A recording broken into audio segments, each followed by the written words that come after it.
I, 33 female, and my husband, 36 male, have been together for 3 years. Recently married this past year, and we have a 1-year-old child together.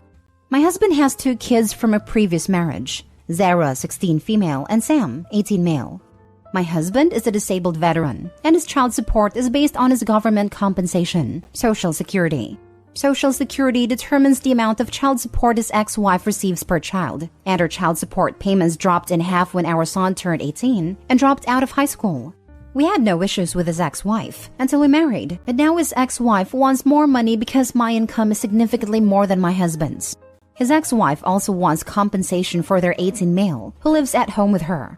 We told our son Sam that he could live with us, as long as he promised to work on his GED, but he refused. I currently pay for Zara's cell phone and car insurance. So am I the a-hole for not offering more money for child support? Just want to add, ex-wife worked at CVS as a pharmacy tech for years. When I married my husband, she quit her job and started part-timing as a waitress. Ex-wife and the kids live with the grandparents, and we see the kids maybe once a month due to both kids having jobs. Ex-wife does not want to go to court because she is still paying on lawyers' fees from her second marriage and custody battle. So, she wants us to come to an agreement to give her more money. Now for the top comments. Not the a-hole. Take her to court. She gave up a better paying job to be a waitress and is trying to leech off you and your husband and expects you to pay for a legal adult kid who has made a bad choice of not continuing or even finishing his education? Woof. We recently found out that Zara is missing school, and the ex-wife texted my husband that she will have our daughter drop out of school before being taken to court by the school for failure to go to school/truancy. Our daughter drives to school, and her mom works evenings, so she's at home when our daughter is missing school. Seems like the husband needs to get CPS and law enforcement involved. Your income has nothing to do with his child support.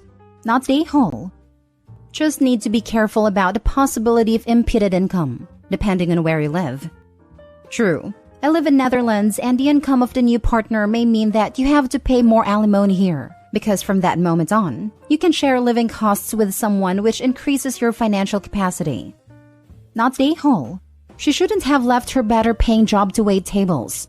Her financial situation is not your problem. Furthermore, she knows what she is asking is too ridiculous to take to court and is hoping you'll take pity on her. It's what it looks like. I hope your husband is in agreement with you. Joint finances or not, it would be coming from money you earned. And the layabout son needs to do something to better his life as well.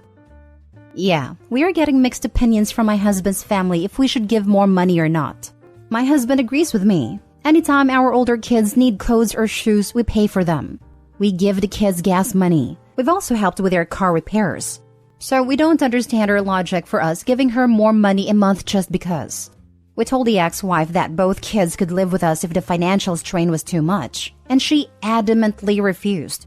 I also want to add that his ex-wife has claimed both kids on her taxes since their divorce 10 years ago. So, if both kids lived with us, she wouldn't receive child support or tax credits. Next story. Am I the a-hole for refusing to share my lottery winnings with my boyfriend's nephews? Children in our country sometimes sell stuff for their schools to fund school trips, etc. I think many countries do that, so I don't need to explain more. Usually, it's around big holidays, etc., and we have a Christmas lottery, something many schools sell. My boyfriend and I have been together for 13 years, and we are happily child-free. We have good incomes and comfortable living. My boyfriend's sister and her husband also have good incomes and comfortable living. But I feel sometimes that she always tries to hint that we make more than we spend because we don't have children. Excellent deduction. And that maybe we should give more presents and stuff to her 2 sons. I don't agree. I put around 30 to 60 euros on a present. And whether it's good or bad, I don't care. I come from money as my parents had good jobs, but we learned from young age that is never the value of the present. And I had the happiest upbringing. Anyway, the sons get a couple dozens or more lotteries each to sell, and the idea is to go around the neighborhood, etc. But they're too lazy, and they make the family buy everything. And since my boyfriend and I have nothing important to spend money on, we end up buying the majority of the tickets, around 200 to 300 euros worth each occasion. It angers me a bit in the beginning, but my boyfriend seemed uncomfortable saying no, and I hate making him uncomfortable, so I said, oh well.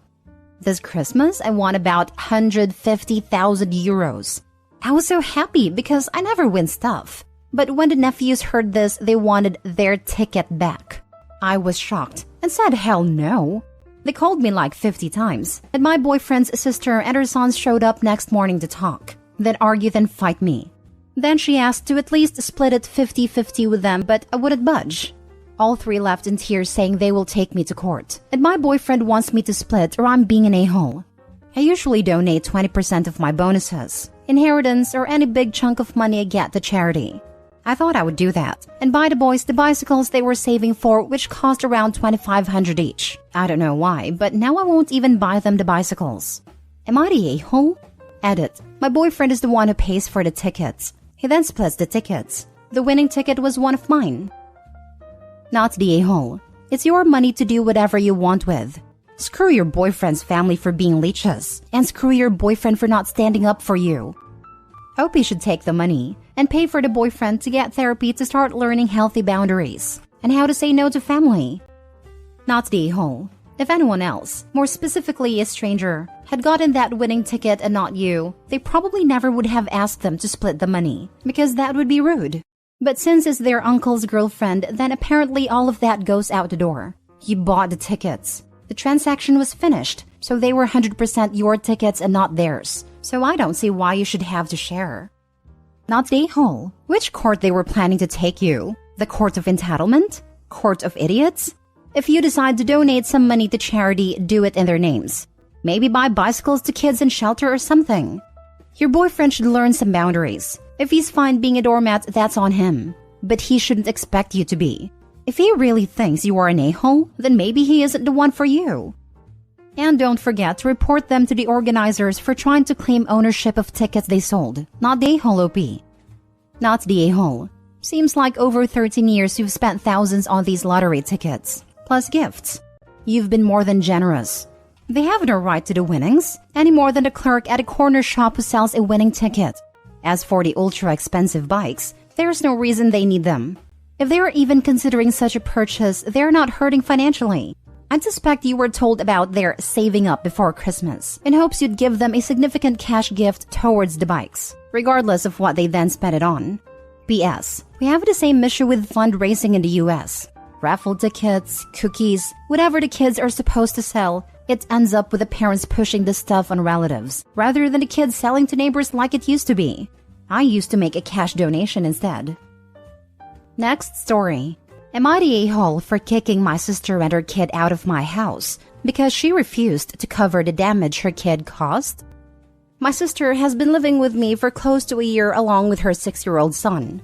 She recently became homeless after what I'm gonna be nice and just call a series of bad choices. And since no one else would take her or her kid in, I decided to let them live with me until she can get back on her feet. Now, I'm a reasonable person, and I only have a few rules. Mainly, don't touch my things. Just respect my personal space and you're golden. That's not an unreasonable rule, right? Well, unfortunately, my sister just refuses to discipline her kid. Every day, it's just constant tantrums and fits. And any attempt I make to set him straight gets my sister up in arms about how he can't help it. But I try my best to bear with it, because I know these two have literally nowhere else to go. Recently as well, I finally built my own gaming PC after months of work and thousands of dollars spent, and I was beyond thrilled it came out so well.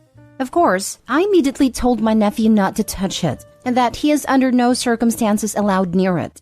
He just about break everything else, so I don't think I'm being harsh here in saying I don't want him near it. I tell my sister as well to keep him away from it, but she just says I shouldn't bully him. Cut to a few days ago, and he's throwing yet another tantrum because he wants to play Minecraft on my PC. I of course tell him no, but my sister is getting on my case about how it's not fair I get to be the only one to play it. I don't have time to deal with this. I need to run errands, but I'm hoping in vain that my sister can control him for once. The actual area with my PC set up is an open room with no door. Think an office space but with figurines and such, so it's not like I can lock it off like I could do my room. Not even asking them to come with me worked, since my sister just refused and my nephew screaming and crying certainly isn't a one to deal with when shopping. Come time I return, I immediately check to see if the PC is safe, and what I find is broken glass everywhere. My monitor is on the floor and the PC tower practically in pieces. I'm beyond fuming now and confronts my sister about what happened. She doesn't even try to hide it. She just says she let him on but couldn't figure out how to launch Minecraft. And when nephew got mad he couldn't play, he had a meltdown. I of course demand she cover the costs to replace/repair. But she says it's my fault for not letting him play, and that she doesn't owe me anything. By this point, I had enough and packed all of their things, and told both of them to get out or else I'm calling the police. She reluctantly left before snipping, "I hope you're happy," under her breath. Over the next few days, I'm bombarded with texts and voicemails from her, calling me a bad brother and that it's my fault they're homeless. Am I the a-hole? Now for the top comments. Not the a-hole. No, it is her fault she's homeless again. Harsh as I may sound, you set rules and boundaries in your home. Not only did she not try to abide by your requests, she override them. Your rules didn't matter to her. Your belongings didn't matter to her. Very sad. The kid shouldn't have done what he did, but it seems like he has some kind of disability or disorder, because it's not normal for a 6-year-old to completely destroy a PC. Or maybe poor parenting. My 3-year-old niece knows better than to throw a fit like that. If she's mad at you, she gets very, very quiet.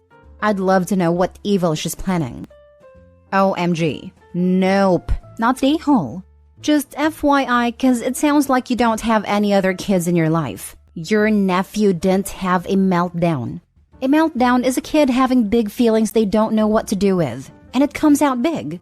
Your nephew is destructive and undisciplined. Not sure how he can get through school if this is how he acts. If this isn't fixed ASAP, he's probably going to develop something like defiant oppositional disorder. You can't let kids get away with destroying things, even if it's just a toy, when they don't get their way. That sounds like what happened though. Children need to have emotional regulation modeled and taught to them. They can also learn to seek reactions from adults if they're not getting the attention they want in other ways. Not the a-hole. I'm starting to understand what some of your sister's bad decisions might have been. The rules you set up were completely reasonable, especially since you were letting her stay there as a favor. One of the most basic things she could do is keep her kid under control. She brought this entirely on herself. And, despite what she said, none of this is your fault. And she's going to continue to be homeless and whatnot until she takes responsibility for her own choices.